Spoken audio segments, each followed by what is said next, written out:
Hey, movie lovers, this is Leo. Mike. And Kevin from Films and Fermentation. If you love comedy, movies, and a good drink in hand, then you need to check out the Pod Nation Media Network. It's home to a variety of amazing podcasts covering everything from pulp culture to history and, of course, movies like ours. And the best part, Pod Nation Media Network is featured on Roku, so you can stream your favorite podcasts anytime. Alongside Films and Fermentation, you'll find other fantastic shows like the KJ&A podcast, The Undiscovered Entrepreneur, Real Sharks, and so many more. So grab a drink, press play, and join the fun with Pod Nation Media Network. Because everything's better with a little comedy, movies, and booze. Learn more by going to linktree.com/podnationpods. Films and fermentation, movies and inebriation. With films and fermentation, comedy mixed with taste elevation. Films and fermentation, with Leo, KEVMAN, and Mike.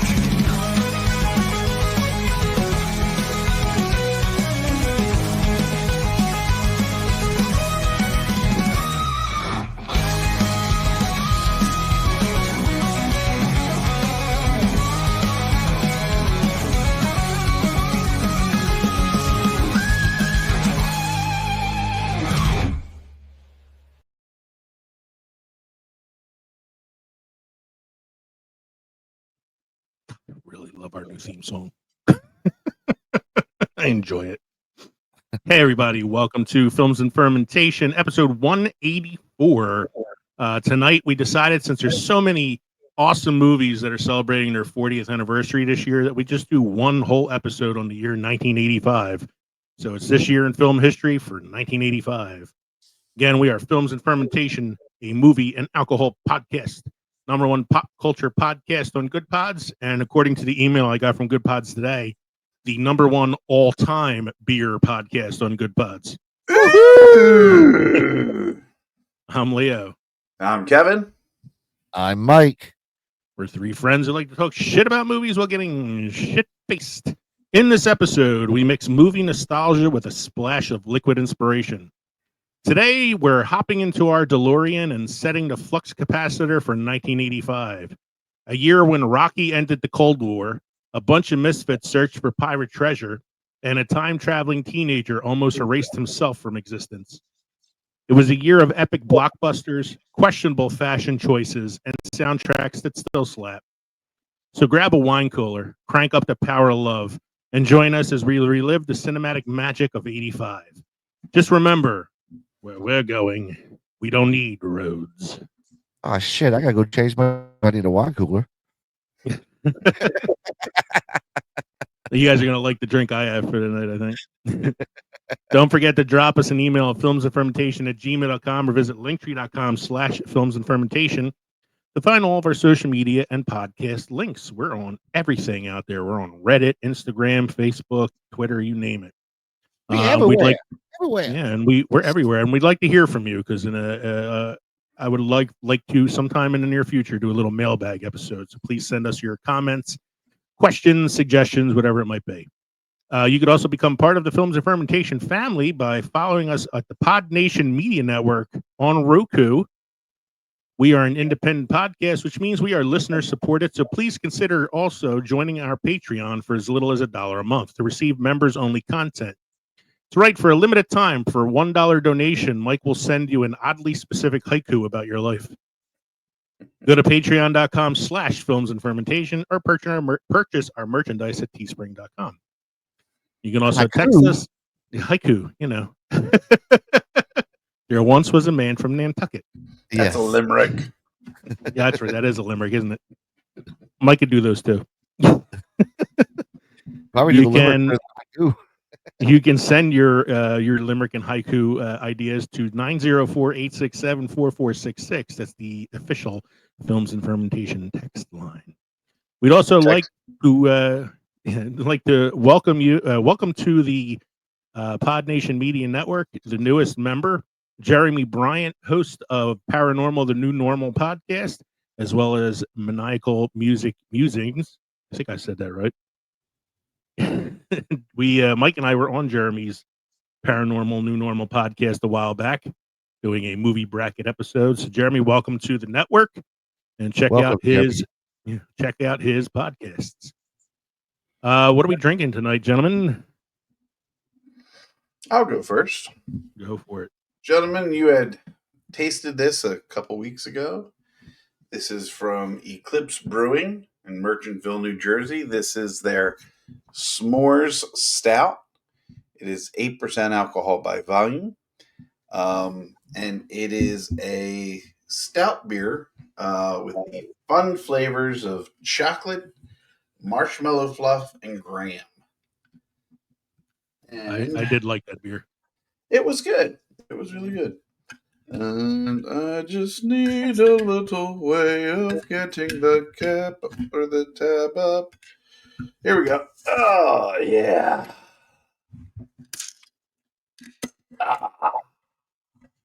Mike, what are you drinking?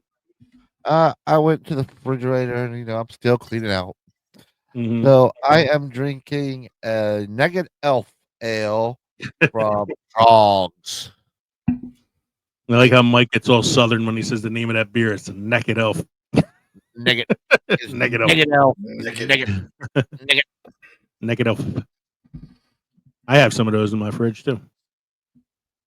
I'm sorry, Kev. Did you have a second beer for tonight? You usually do. I would, except that this is a crowler, so it's 32 ounces. So you If I were basically to have two drink the beers, yeah. second one, that's 64 ounces, and I'm no mathematician, but that's a lot of gallon, I ounces. think, isn't it? 64 ounces. 64 ounces. Yeah.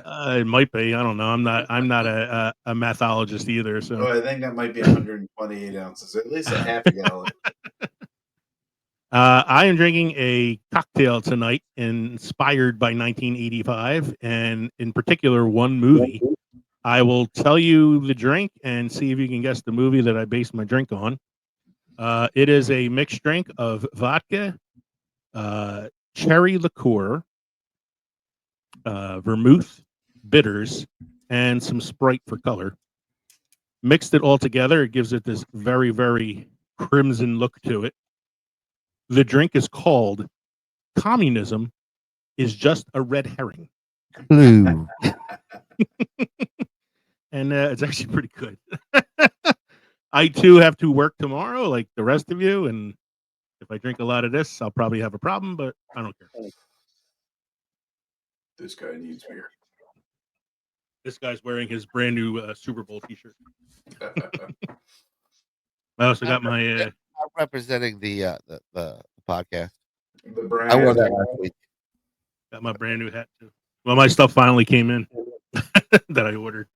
My My hoodie hat came in too, all my stuff. The podcast. Anyway, moving on. This week in film history with Mike.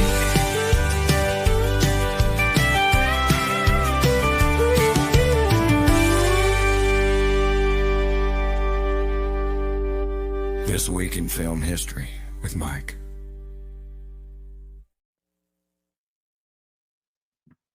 It was a slow week. Yeah, I could see that. So, in 1952, African Queen film directed by John Hudson, starring Humphrey Bogart and Katharine Hepburn, is released in the U.S. I think it's the only film that the film that Humphrey Bogart won an Oscar for Best Actor. He probably should have got it for Casablanca, but I think it was like one of those ones where they considered it kind of like a career Oscar. Not the Maltese Falcon. Not the Maltese Falcon either. I know, right? Yeah. John Huston, African Queen. I think it won for Best Picture too. All right, let's hear Mike do some Russian names. Go for it. A 1958 adaptation of Fedora by Adore. That's where we get the fedora hat from. Yeah. Fyodor. It's Theodore. Like Theodore with an F. Like Alvin, Simon, and Fyodor. And Fyodor, yeah. Fyodor. Theodore Dostoevsky. Hey, I can't. Hey, it's a lot of valves there. It's a cool. lot of Clear. valves. It's clear sailing from here on in, Mike. Go ahead. Yeah, you got Yeah, the rest of this. The brothers Karamazov, Okay. Mhm. starring Yul Brynner and featuring William Shatner's film debut, premieres in Radio City Music Hall, New York City. It's funny. Yeah, there you go. You just stumbled a It's a little. lot of fucking That's valves. all. It's a lot of fucking valves. That thing. It is Fyodor Dostoevsky, and it's called the Brothers Karamazov, which is the novel that he wrote that this film was based on. William Shatner's film debut. I meant to look this up earlier, and I didn't get a chance to do it. I wanted to see. It has to be a small role Okay. in this movie. But I know Shatner was in another thing in 1958 as well, because I've shown it in class when I taught it. There was a film version of Oedipus the King. There was a stage production filmed and released, and William Shatner is in that as a member of the chorus, but you wouldn't know it because he's wearing a mask the entire time because the chorus all wear masks. Is it a Michael Myers mask? No. The irony. The irony of it all. William Shatner plays Alexei Karamazov. Oh, he's one of the brothers Karamazov. I would like to check this out to see if he actually tries to do a Russian accent, because I know Yul Brynner has one, but I don't know if William Shatner can handle it. I'll have to look that up later. We travel to strange new worlds. Strong Seek out like new life, bear. new civilizations. It's hard to Holy do a Russian God. accent in William No Shatner man style. gone before. And the next one you got there, Mike. 1968 children's educational TV program, Mr. Rogers' Neighborhood, debuts on NET, now PBS. I love that Debuted man. in Pittsburgh. I don't mind saying it. I love that man. He was I love that man too. great. He's one of my heroes. Yeah, he was a great man. I still I look up his quotes once in a while because they always make you feel good when you read them. I'll tell you what, man. I haven't seen the movie with Tom Hanks playing him yet, but I saw the documentary about the show. I think it's called "Beautiful Day in the Neighborhood" is the name of the documentary. I saw it in the theater. I've never seen a documentary in the theater before, but I went to the Ritz in Center City. I went to the Ritz in Center City to see it. Too. Yeah, and it was a packed house in the middle of the day for a documentary. Yeah, there were people with what's the tiger's name? Daniel Tiger. Yeah, they had the puppets. They had ears. A lot of people I was wearing, it was insane. cardigans. Yeah, it was crazy how packed it was. But at the end of that movie, man, everybody in that theater, including me, were fucking sobbing. Yeah. It was such an emotional documentary. It was so good. One clip of him that comes up often when you're scrolling through things is his testimony in front of a committee for Congress. I think that's like justifying the need for public television. Public television. Mm-hmm. And to listen to him speak and respond to the senator asking the question. Like, I think the senator was not really trying for a gotcha, but it was like a legit question. He just seemed to floor him, to catch him off guard. You can actually see the senator's mind changed, like he changed his mind, and you can see it in his face that he was changing his mind. Yeah. How great! That's how great a speaker Fred Rogers was. Mm-hmm. Yeah, that's it. I love Mr. Rogers' Neighborhood. That's it for film this week in film history. That's this week in Russian dialect with Mike. It was a short one this week. Not a lot going on. Yeah, that's okay. You have any must-try beer or craft destination for this evening, sir? I have a must-try beer. This is the Ergo Light Low-Cal IPA from Ska Brewing Company in Durango, Colorado. At only 99 calories and 4 grams of carbs per 12-ounce serving, this 4.2 ABV session strength IPA still manages to pack a big pine, mango, and orange hop aroma. It pours hazy orange with coarse white foam and sticky lace. Sweetness and heft are minimal on the palate, but bitterness is fairly restrained as well, giving an overall impression of dryness. There's lots of flavor on the palate, though, with uh, ripe pineapple coming through. If you love hops but can't commit to a full strength IPA, this is your your triple. Not me. Yeah. I was gonna say, but does it have any of this?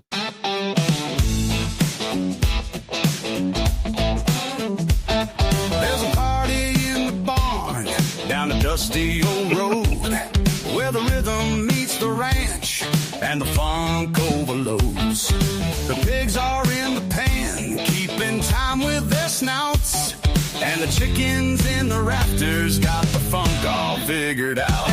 Oh, the rooster's crowing in a wild. That is Films and Fermentation's new single, "Barnyard Funk," coming to a Tower Records near you very soon. I only shop at the Wall. Yeah, I'm more of a Borders kind of guy. Anyway, But he got it. yeah.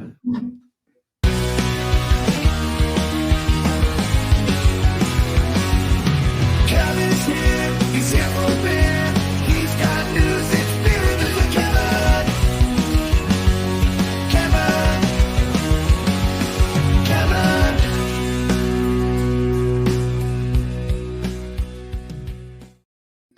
Any beer news tonight, Kev? Sure. I can dig something up. Let me just do a little. Okay, here we go. Tom Holland was rejected trying to buy his own non-alcoholic beer brand in Target. What? You sit on a throne of lies. It's typically third You don't time's have a to- charm. You don't have to make it up, man. I'm just fucking. No. with you. I got it. You put me on the spot. I thought, No, I really. No. I got beer Here- news. No, here it the is. beer Here news it is is. here news. You said you had no beer news. I played the song only because I love the song. I'm going to tell you about Tom Holland anyway. So Go ahead, tell me buckle about up, Tom Holland. Buttercup. It's typically third time's a charm, but not necessarily for Tom Holland. The actor recently took to his social media to document the hunt for his own non-alcoholic beer brand, Barrow, B-E-R-O, Barrow, to Target. Barrow. However, he ended up getting rejected while trying to buy it due to his United Kingdom ID. Mm. So I haven't been in the United States for a while, Holland said in the video that has since expired on his Instagram story, but was re-uploaded on social media by fans. And I'm going to go visit some Barrow on the shelves out in the wild.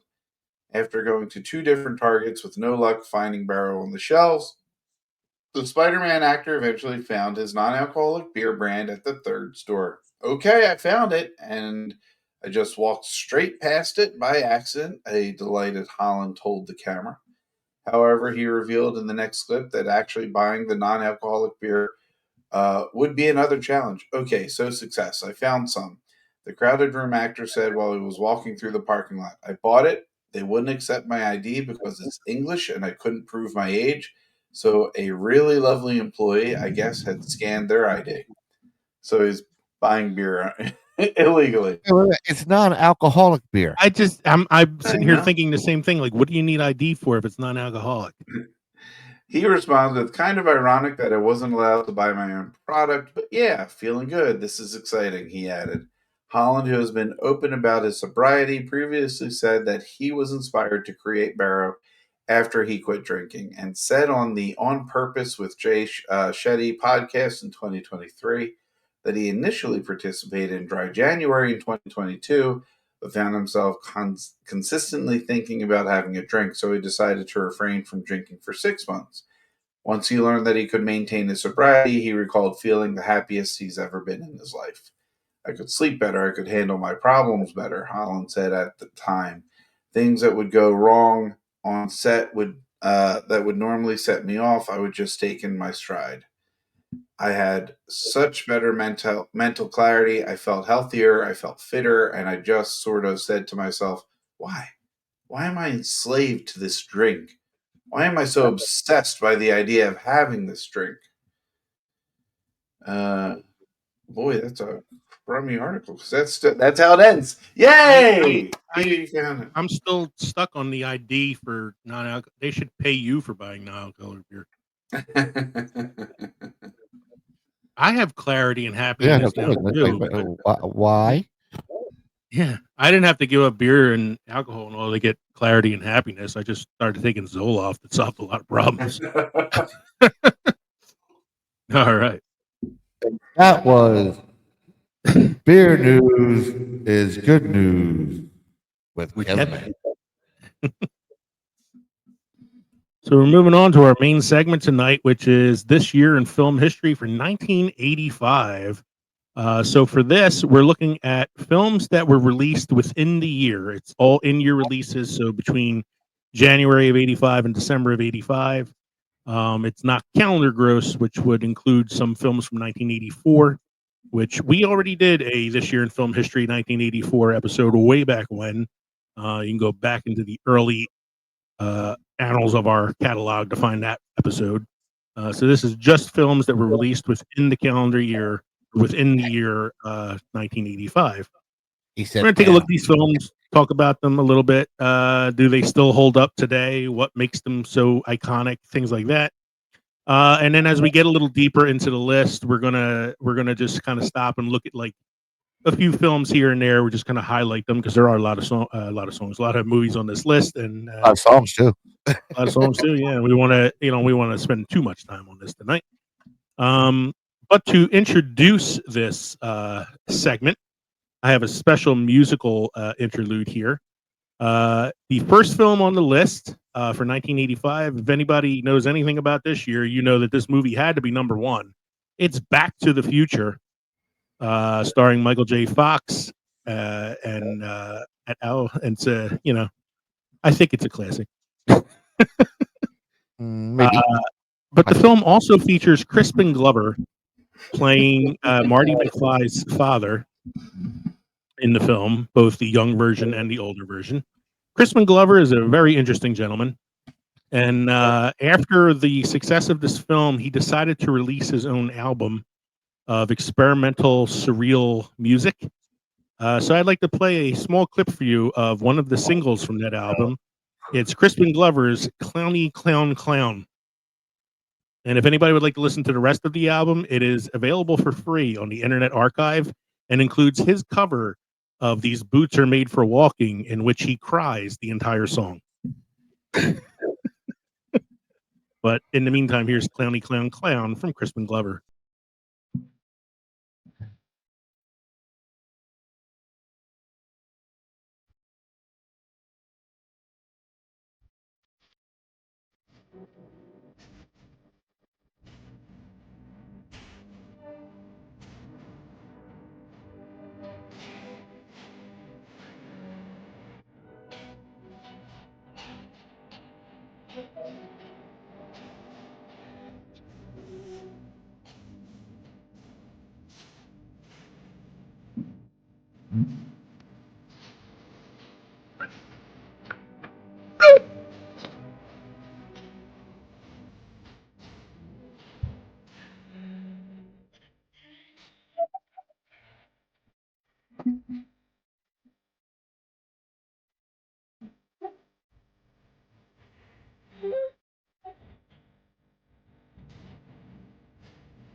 Yeah. It really makes you appreciate the penis to vagina song, doesn't it? It makes me appreciate Will Shatner music. Yeah. Rocket Man. Rocket Man. No. It makes me really appreciate Bilbo. Bilbo Baggins. Go Baggins. Well, that's an awesome song.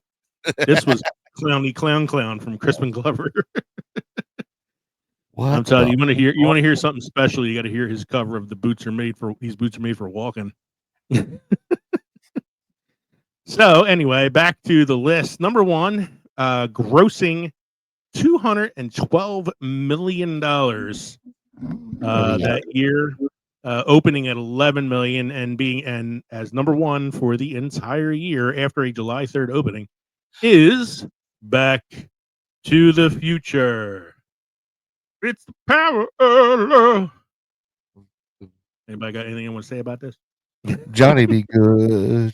It'd be good. Yeah, it's I probably don't the know most. I don't know if I saw this one.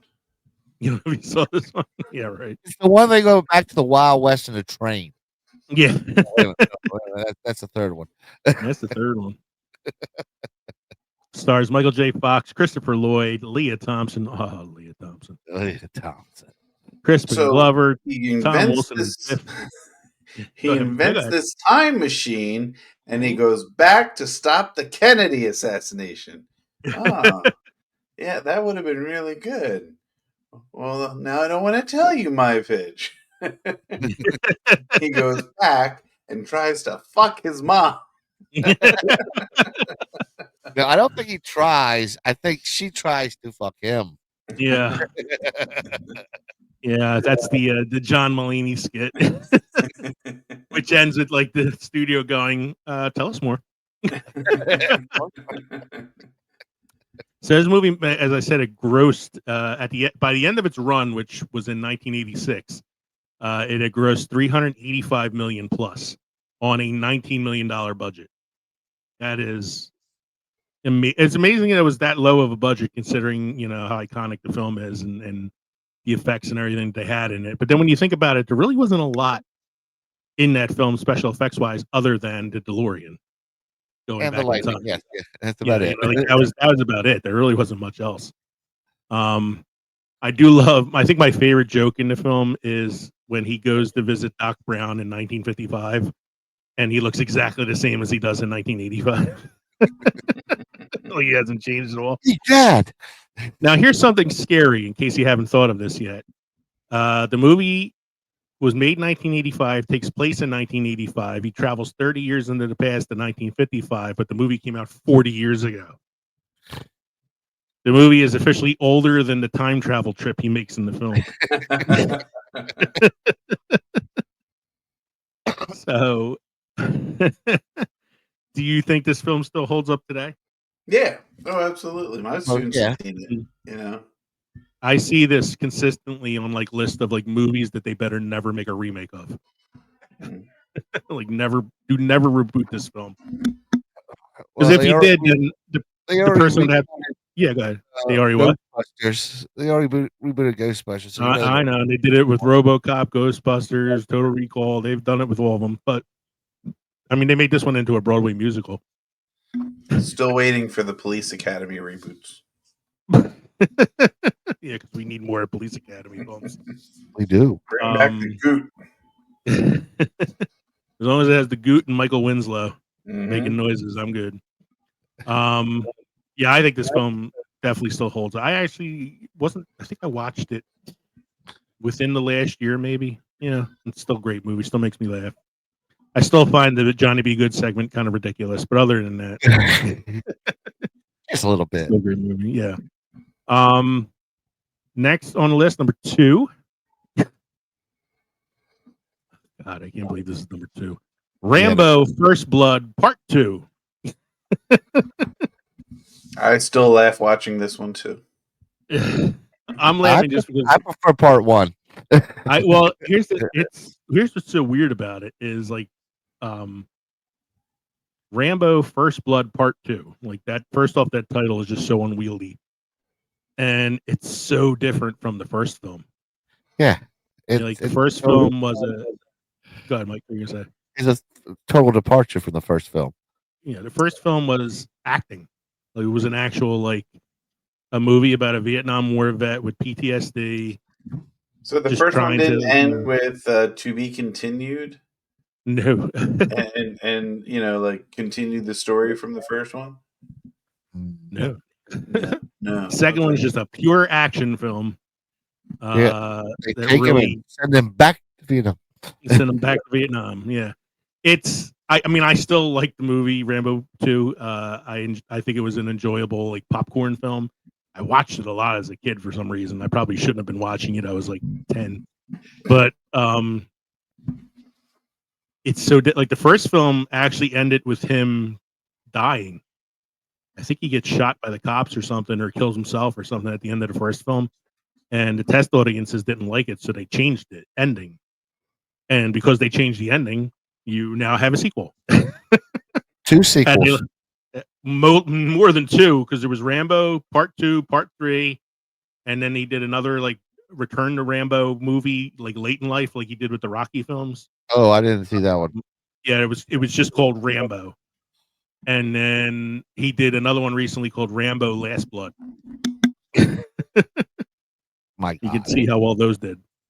Yeah.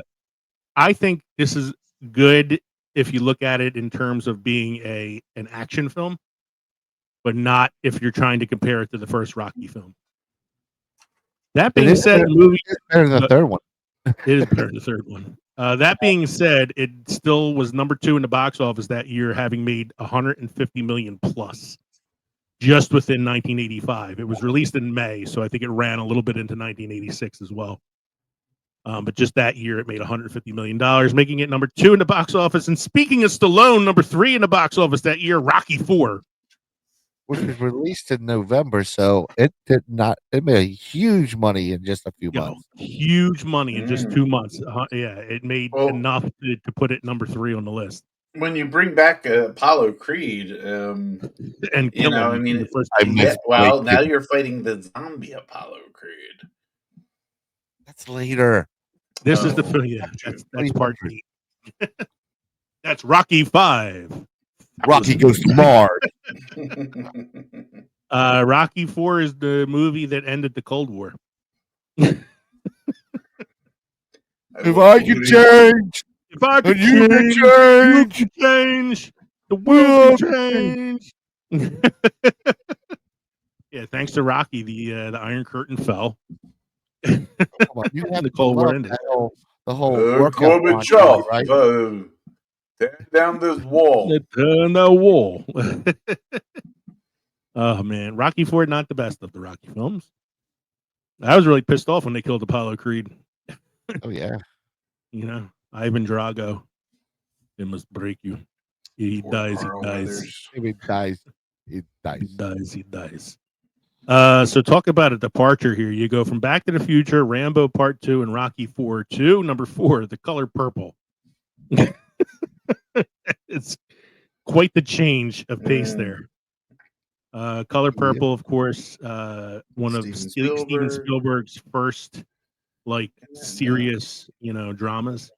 Whoopi Goldberg, Danny Glover, Oprah.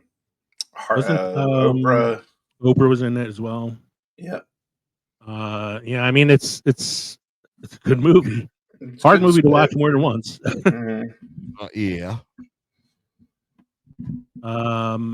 It was one of those films that's like, wow, Steven Spielberg is directing that. And I think that has a lot to do with it because this is the time when Spielberg's name on anything just made it an event. Yeah. Because then we're going to see Spielberg's name at least 3 or 4 more times on this list, I think, just from 1985 alone. Color Purple, anyway, was released in December of that year, opened to $1.7 million. Pretty good opening. Went on to make $94 million at the end of its run. So that's pretty good gross for that film. It went on to be nominated for a number of Oscars, Best Picture, Best Director for Spielberg, Supporting Actress for Whoopi and Oprah. It didn't win any awards, but, actually made Spielberg more of like a legitimate director than the box office director that people kind of took him for. Next on the list, number 5, making $87 million that year, released in December as well, Out of Africa. Yeah. Never seen Out of Africa. I know it's hard. It's weird to hear me say the words, I've never seen this, unless we're talking about A Wonderful Life. But I've never seen Out of Africa. This is the one where Meryl Streep loses the baby to the dingo. No. No, that's No? in Australia. Oh, Dingoes are wild dogs in Australia. I was This takes close. place in Africa. In 20th century colonial Kenya, a Danish baroness and plantation owner has a passionate love affair with a free-spirited big game hunter, played by Robert Redford. I know this. I think this won Best Picture that year. I think it did as well. I think it won Best Picture over a number of films that you could have argued were better pictures. Like number 11. Like number 11, was that one of the Best Picture? Police Academy 2. Yeah, that was definitely up for Best Picture that year. I gotta bring up the Oscars for '86 because I know it was like a controversial win. Yeah, I definitely don't. I don't think it was Police Academy 2. Let's see here. Best Picture in 1986, which would have been for the 1985 films. Out of Africa won, beating out The Color Purple, Kiss of the Spider Woman, Pritzi's Honor, and Witness. I think I liked Witness was the movie I think people thought was going to win. It's the only movie that Harrison Ford's ever gotten a nomination for. Oh, yeah. Was Witness. He plays a good Amishman. Yeah. Plays a good cop undercover as an Irishman, yeah. He was undercover there. Next film, number 6. Speaking of the Goot, opening in June at a opening box office of almost $8 million, making $76 million in its run. This was a surprise hit in most people's eyes that year. Cocoon. The Goot. The Goot. He was all over. He was all over 85. Come on. Yeah, it was Don Amici, Wilford Brimley, Hugh Cronin, Brian Dennehy, Steve Guttenberg, Maureen Stapleton, Jessica Tandy, like a who's who of really old people. Mm-hmm. And Goot. They kept plenty of Bengay on that set, I'll tell you that. When a group of trespassing seniors swim in a pool containing alien cocoons, they find themselves energized with youthful vigor. Wilford Brimley was, I believe, 48 when he did this movie. He was Mike's age? He was my age. I'm 47. He was my age. There was a senior. There was this post I saw today saying when the people you watch that were old are your age. Yeah. And I looked at it and it was like Wilford Brimley was 50. I think it was Red Fox was like 40 something. All playing like senior citizens. Yeah. What's his name from All in the Family?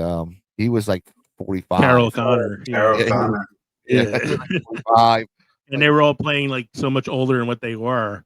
Yeah. And it's funny because I'm almost as old as Wilford Brimley was in Cocoon. He's playing a senior. Yeah. I feel like a senior sometimes. You look like a senior. I do look like a senior sometimes. I got the white beard and everything. I did have one of my students the other day to tell me she thought I was in my 30s. And I told her she was already my favorite. She didn't have to say that. She wanted that age. Next one, number 7, $75 million gross over that year. Jewel of the Nile. When the sequel. Tough. Mike's going to hit us with some of the soundtracks of that year. So what was bigger, the movie or the soundtrack? The soundtrack, because the movie was nowhere near as good as the first one.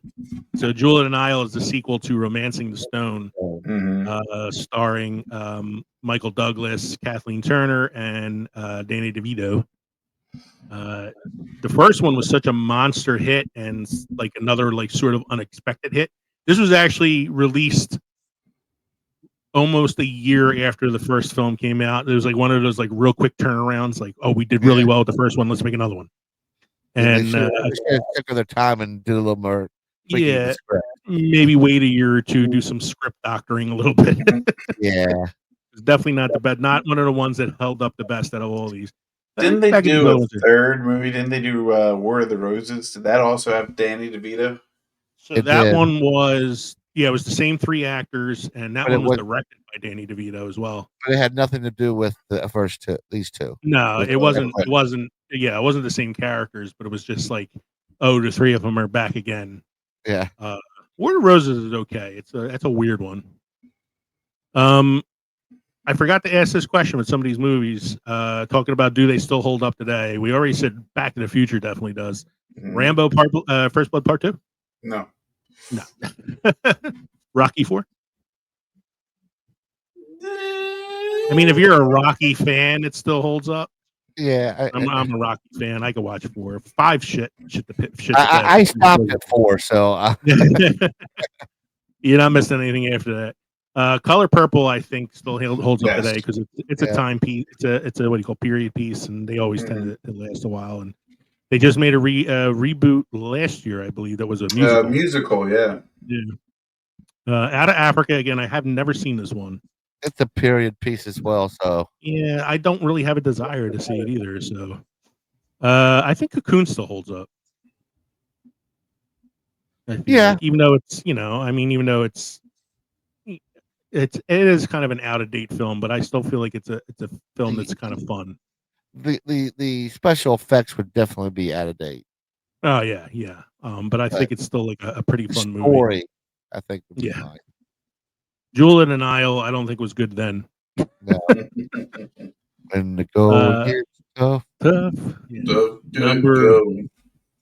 Number 8 on the list we just mentioned already is Witness, one of the films that was up for Best Picture that year. Harrison Ford's only Oscar nomination for Best Actor was for the film Witness. It made $68 million that year. This is a film I think that holds up today still. Yeah, Kelly. I Um, can't think of her name. Kelly. Kelly McGillis. Kelly McGillis. That's it. Yeah, she was in that. Yeah, so it was Harrison Ford, Kelly McGillis, Lucas Haas, Danny Glover's in this. Yeah, a good movie. While Was it filmed protecting in an Amish Philadelphia? boy. Yes, I think it was filmed in. Was it like Bucks County area, something like that? Like it's near Philly where it was filmed. Yeah. While protecting an Amish boy who was the sole witness to a murder, and his mother, a detective, is forced to seek refuge within their community when his own life is threatened. That community being an Amish community, of course. And he falls in love with Kelly McGillis' character, who is an Amish woman. It holds up. It's a really good movie. Mm-hmm. One of the first appearances of Viggo Mortensen too. Yeah. We already know that number 9 is a great movie. Yeah, we just did an episode on that one. So We just did an episode on this film. It was episode 180. Goonies Are Good Enough, where we took a look back at the film Goonies for its 40th anniversary. So if you want to know more about our opinion of that film, you can just go back and listen to that episode. It wasn't too long ago that we did that one. Goonies opened at $9 million and finished at $61 million. Pretty good for a little engine that could kind of movie, even though it was produced by Steven Spielberg. All right. The next one on this list. I love this fucking movie. I knew you were going to say I that. really love this movie. God, it probably definitely doesn't hold up today. Oh, I'm sure it doesn't. I actually saw, I think it's on, God, I want to say it's on like Tubi or one of those free ones now, and I kind of have to watch it again. So this movie opened to $8 million, had a $60 million finishing gross. It was number 10 that year. Stars 2 80s comedy icons, Dan Aykroyd and Chevy Chase. The movie is called. Yeah. Go ahead, what were you gonna say? I was just saying they're SNL alumni too. Yeah, this is a movie called Spies Like Us. It's a Cold War comedy.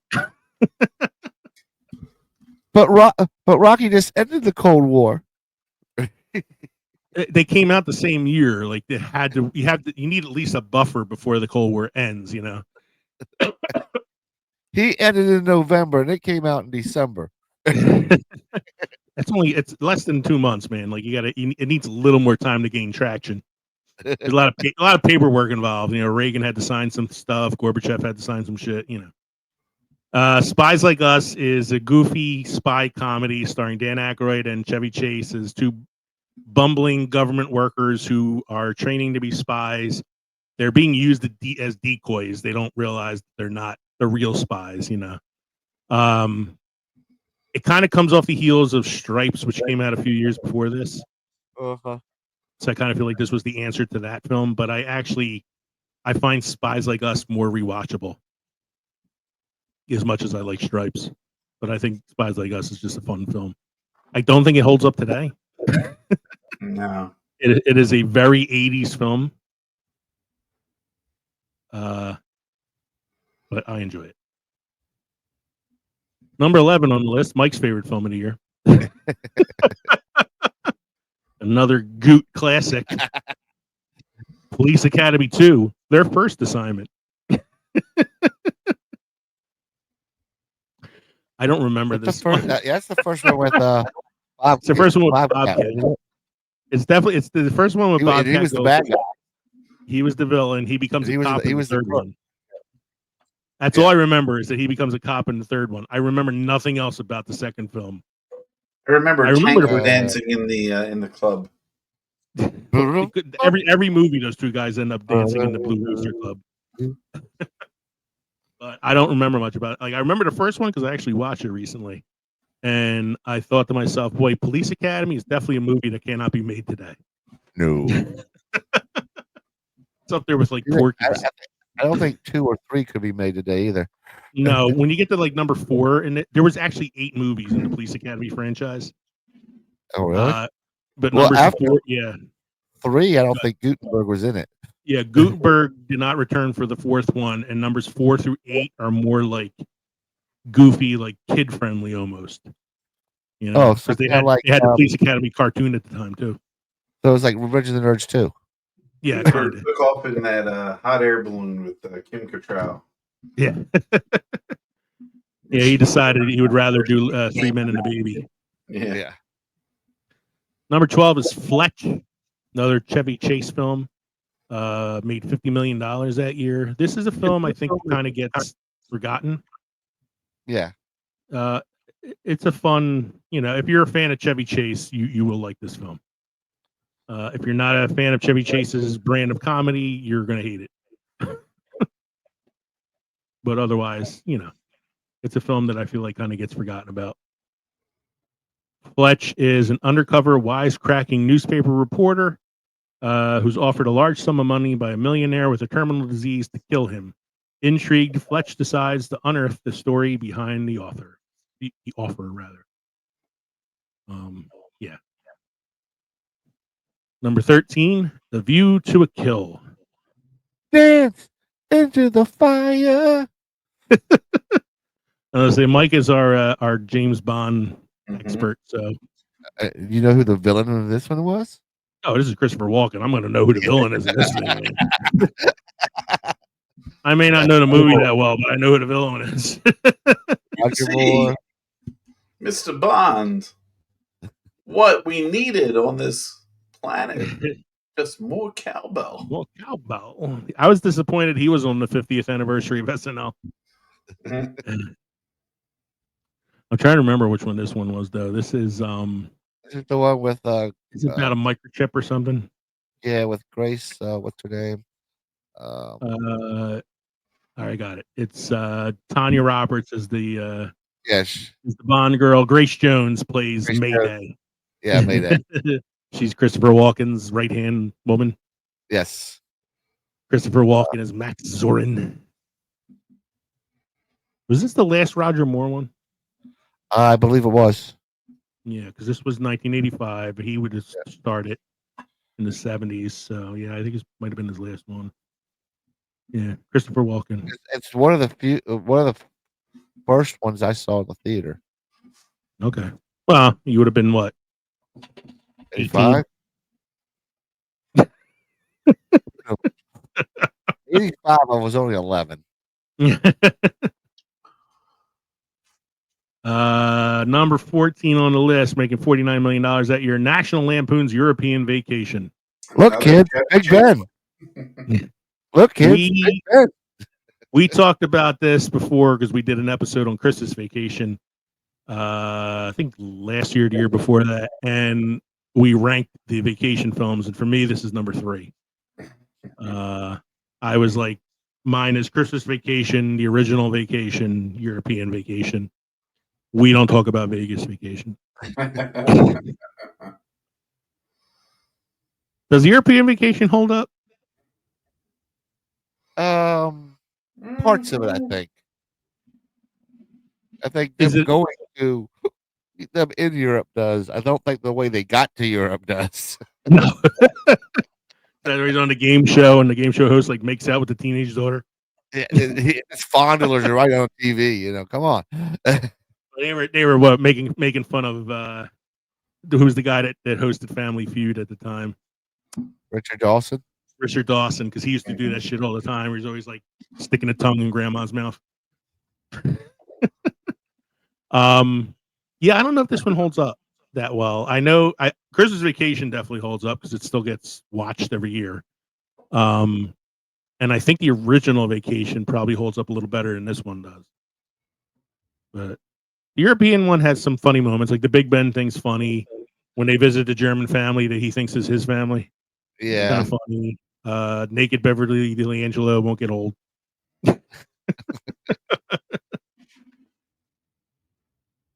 Next one. It's funny. This one is I forgot this came out in '85.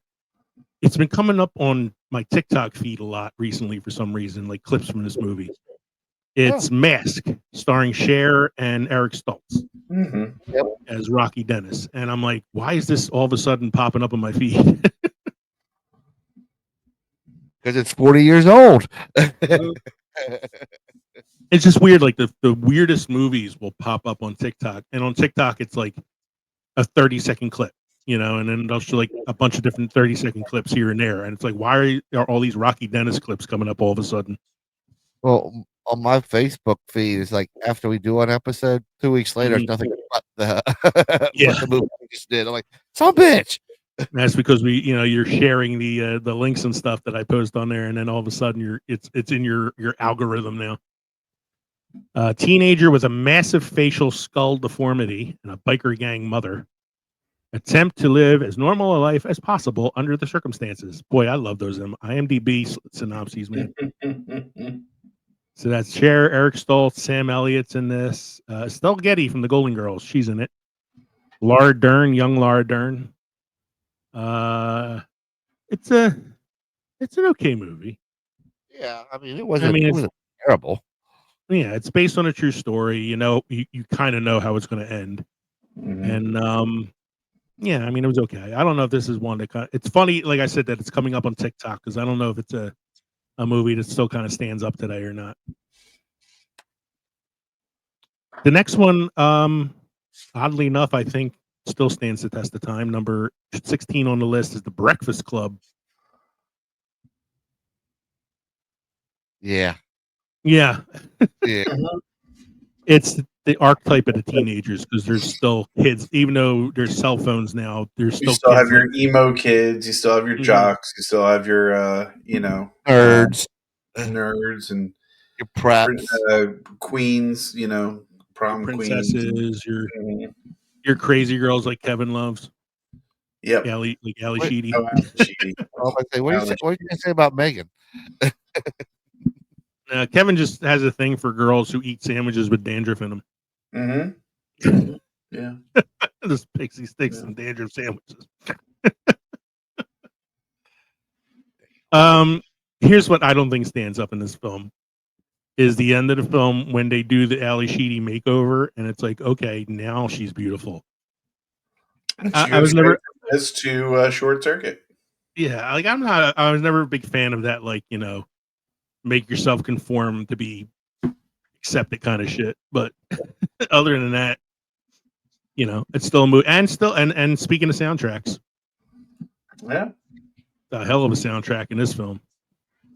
It ended up making $45 million that year, which I think is kind of low, but still a movie that we'll still talk about today. And Mike actually brought this up that August of this year is going to be the anniversary of John Hughes's passing. So we think maybe sometime around that time we'll do a little look back at John Hughes's career. I was going to say, was this the first John Hughes movie of '85 that showed up on the list? And I think The first one on this list, but there is another one on here. There is. There's another one Actually, on here. it's A little St. Elmo's further down. St. Elmo's Fire is not. No. no, it The is Rat the Pack. Brat. It is the Brat Pack, but It is but it's not a Hughes film. But there is a Hughes film Yeah. on this list a little further down. So Down at 38. let's bang through these last few here in the top 20, and then we'll go to our pick a few out of 10 thing. Number 17 is White Knights. This movie stars Mikhail Baryshnikov and what was his name? Gregory Hines. Film about dancers in Russia trying to defect to America. I saw this movie when I was a kid, and I was bored out of my mind. But it's probably because I was a little kid. I wonder now if I rewatched it if it would be better. But number 18 that year, $41 million at the box office. Pale Rider. Mike, is this one you're familiar with? Not very well. It is an Eastwood movie. Yeah, I feel like I just thought maybe because it was like a, I've seen it. It's been a long time. Yeah, I don't know. I just figured because you're a Southern guy, you would know those Western films. Mysterious preacher protects a humble prospector village from a greedy mining company trying to encroach on their land. This is one of like the last films that Eastwood did in the cowboy category until he did Unforgiven in the 90s. Yeah. Yeah.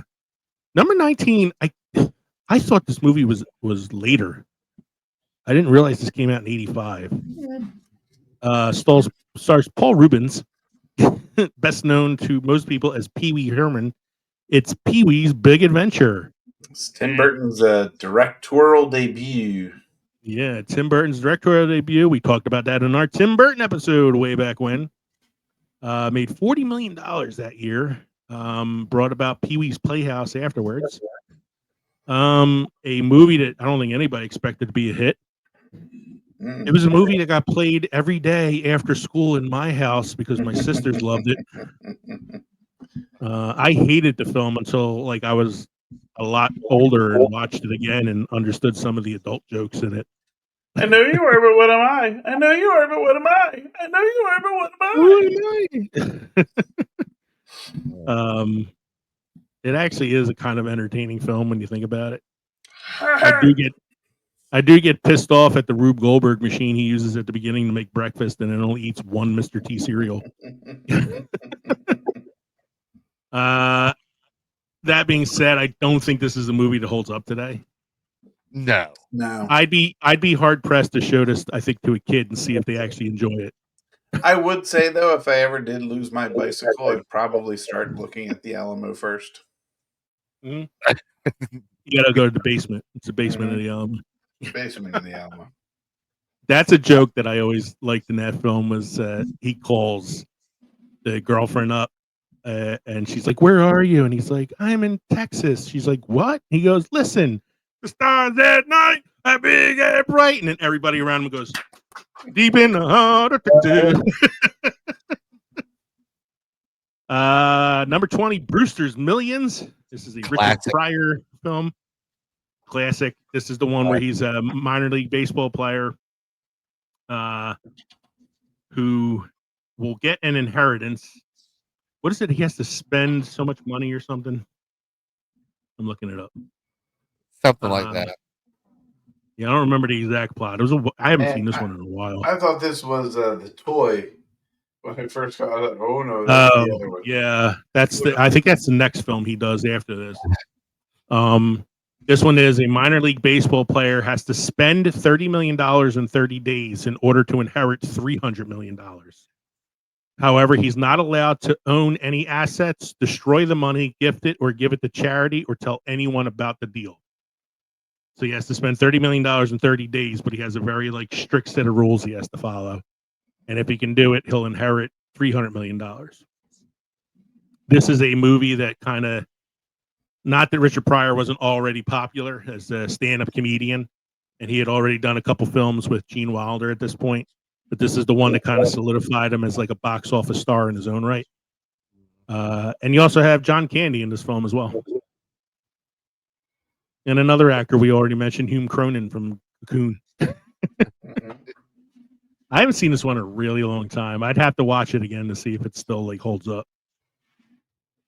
I do like the director, Walter Hill. He directed one of my favorite movies, The Warriors. All right, that's your top 20 films. We're going to look at the next few films like in sets of 10. We're each going to kind of pick out a film that we think stands out in that 10. But I decided to throw a little twist on it tonight. Let's try to guess what each of us is going to pick from the next 10. So between 21 and 30, I'm looking at the list. I'm going to say that Mike is going to pick A Nightmare on Elm Street 2, number 30. Knowing that Nightmare on Elm Street, your favorite horror film, I figured number 2 has to be on that. That was number 30. There's a lot of good ones in the next 10. So. Oh, there's a lot of good ones in the 20 to 30 realm. Now, E.T. is number 21, but that was a re-release from 2 years prior. But also on that list are some really good ones. Kevin. I'm going with Teen Wolf. Yeah, that's where I was going to go. Teen Wolf. Oh, that was a good guess, but it's wrong. What are you going with? Kevin Costner and Kevin Kline and Danny Glover as cowboys. Silverado. Also had Jeff Goldblum. Mm-hmm. Early Kevin Costner film, very early. Yeah, that film was kind of Brian Dennehy. Yeah, Silverado was kind of given to Kevin Costner as a as like sort of like a consolation prize because he was in the Big Chill. Yeah, he was in the Big Chill. He was the dead body. And they cut him out, and I think he kind of got this as like a thank you for that.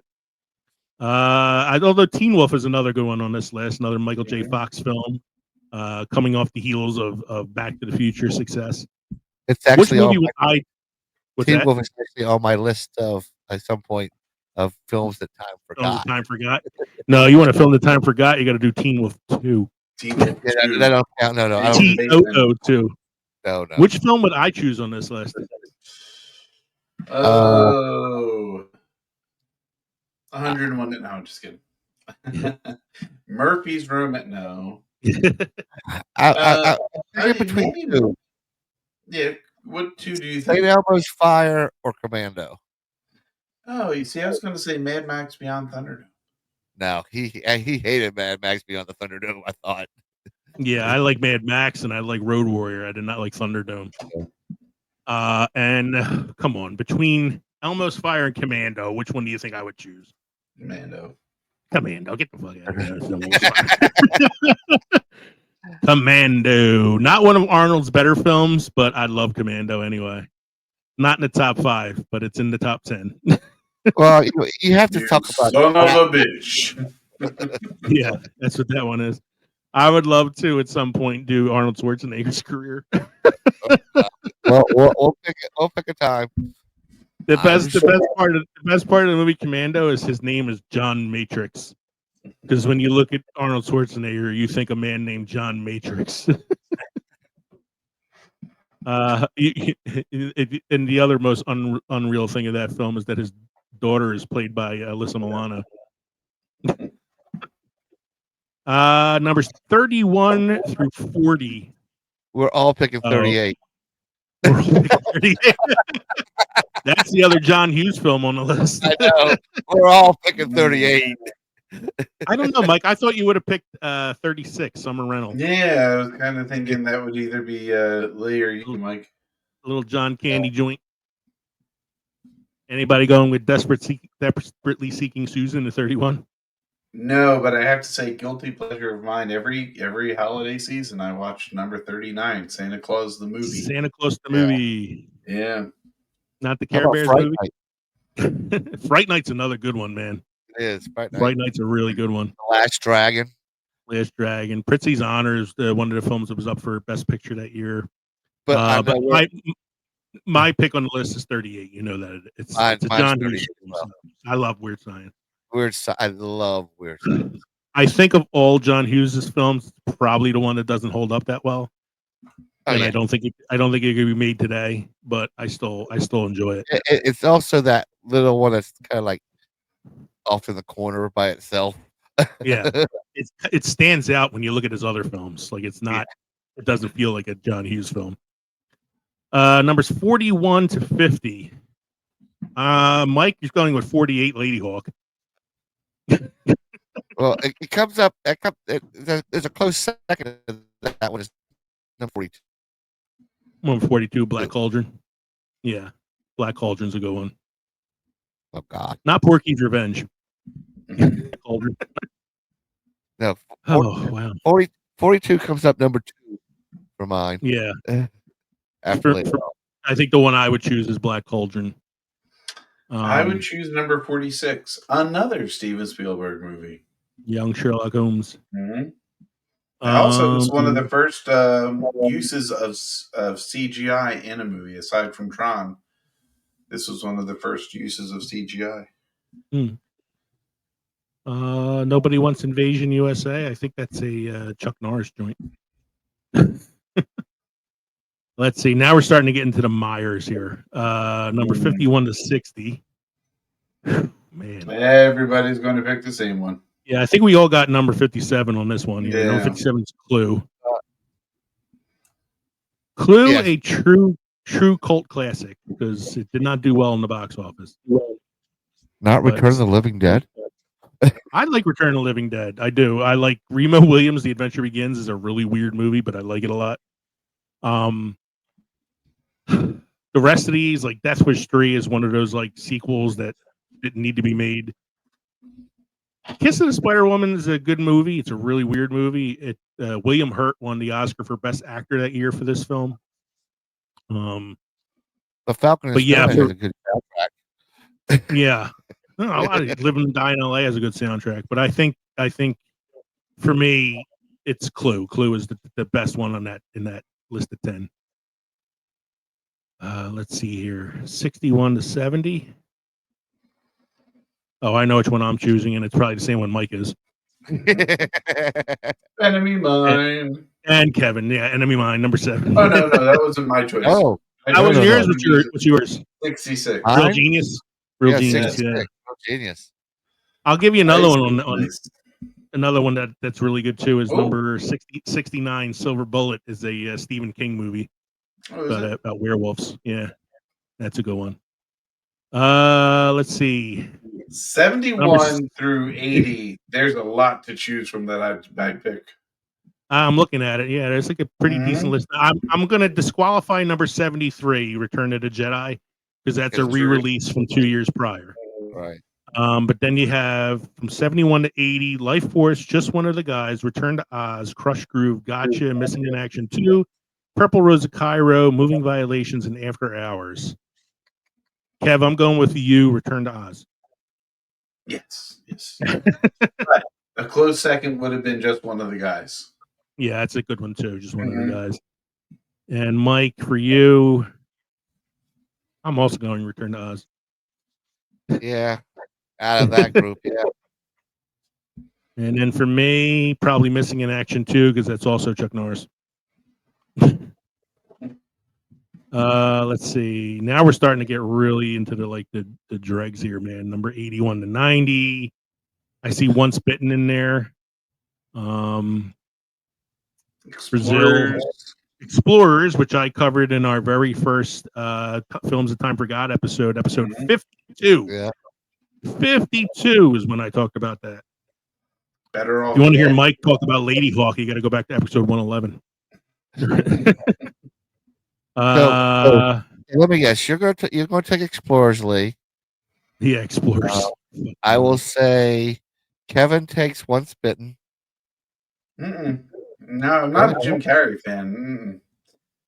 You know, I'm No, I would have either done Explorers or Better Off Dead. I would do Nope. Journey of Dead again. Journey in that again. I thought that was a pretty good flick.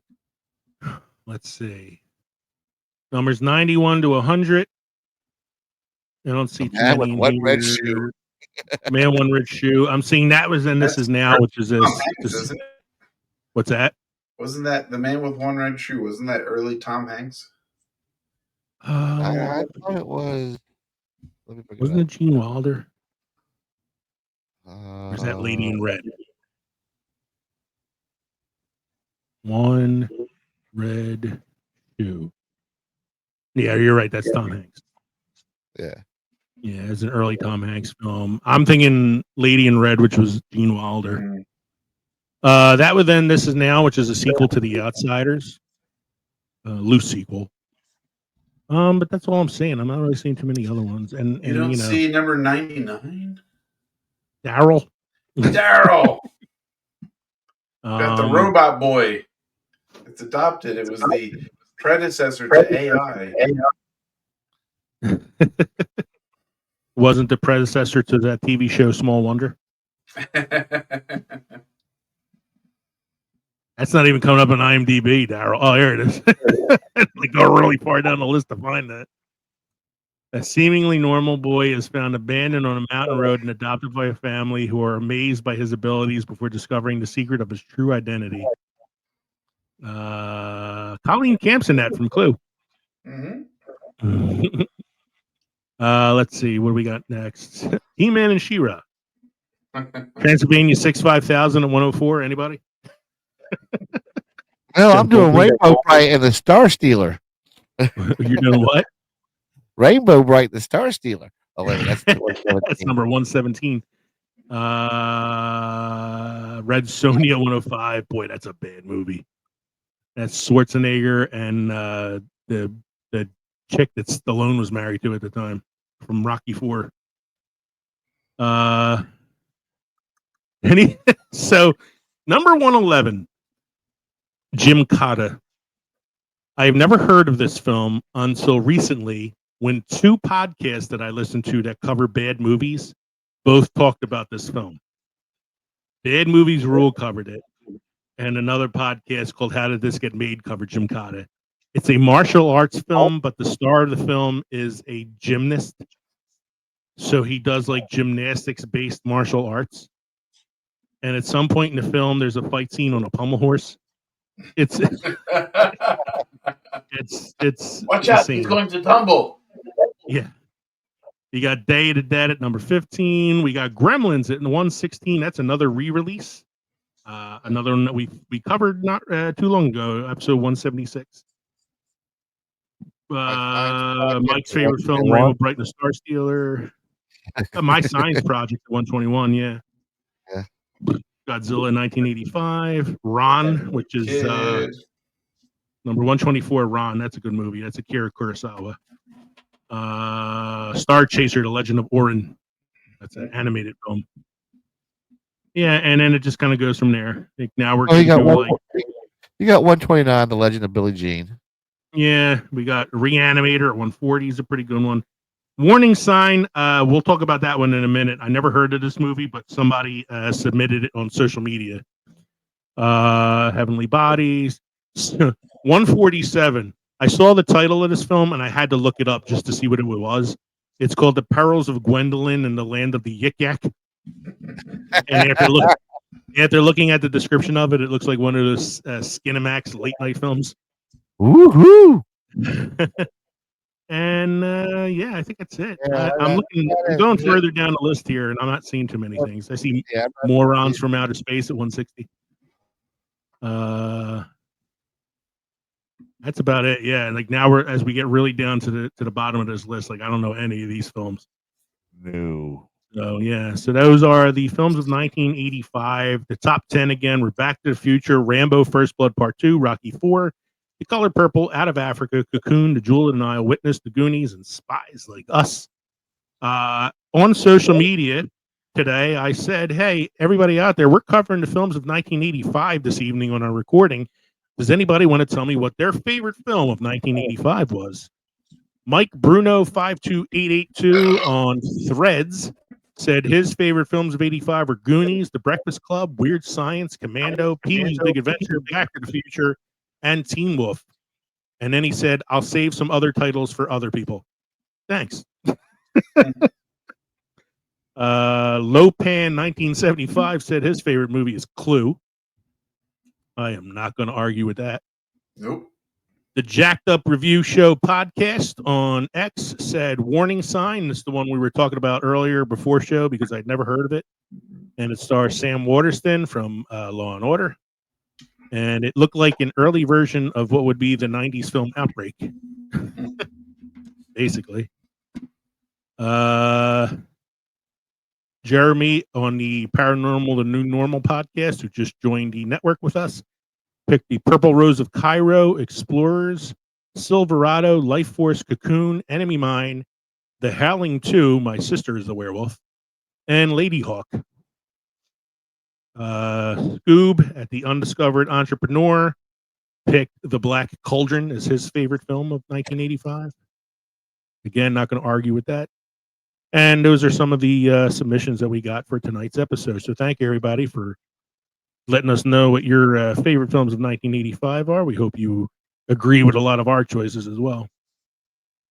Mike, you have any beer trivia or history or anything for us tonight?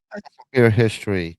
While some scholars maintain Chinese samshu was distilled from fermented wheat, most agree that sorghum was the original grain used to make this fiery spirit.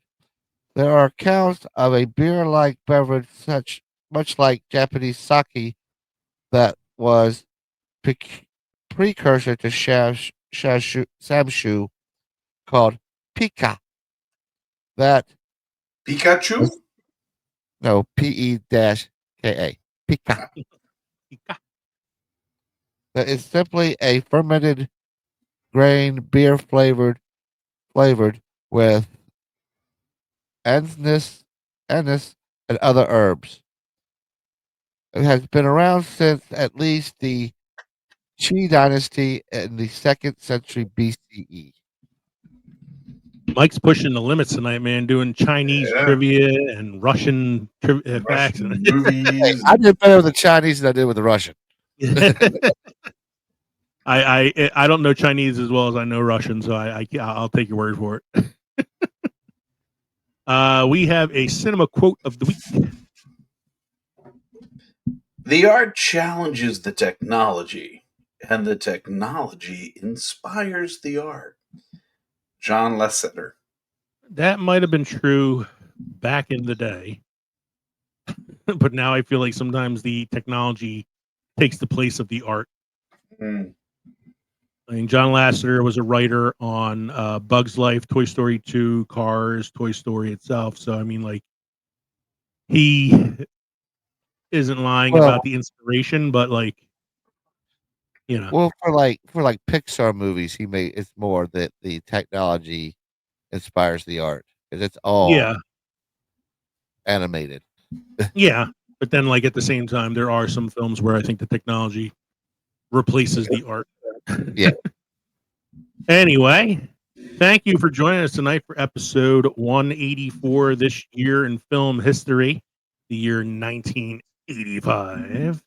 We hope you enjoyed listening to the podcast tonight as much as we enjoyed recording it for you. Don't forget, you can drop us an email at filmsoffermentation@gmail.com or visit linktree.com/filmsoffermentation. Find all of our social media and podcast links. Remember, we're going to be doing a little mailbag episode in the future, so please send us your comments, your suggestions, your requests, whatever it might be. Become part of the Films of Fermentation family by joining us on Patreon or buying our merchandise at teespring.com. You can also watch the podcast now on the Pod Nation Media Network app on Roku and text us at 904-867-4466. Make sure you stop by the crossroads between Pickle and Fermented next time around for episode 185. Episode 185, we're going to be taking a look at the celebration of 50 years of Saturday Night Live by making a list of the best and the worst, spoiler alert, probably more worse than best, of the SNL movies based on some of their famous sketches. It's 50 years of SNL in the movies next time around. I'm Leo. I'm Kevin. I'm Mike. This has been the Films and Fermentation Podcast. Cheers, everybody. Cheers. Cheers.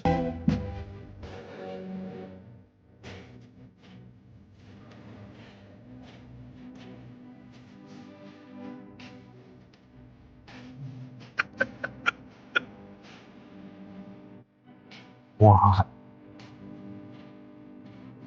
I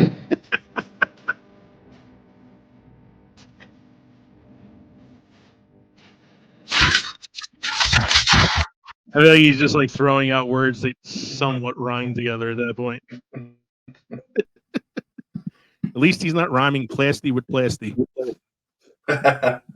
Corned beef. I see. I see. All right, everybody. Cheers. Cheers.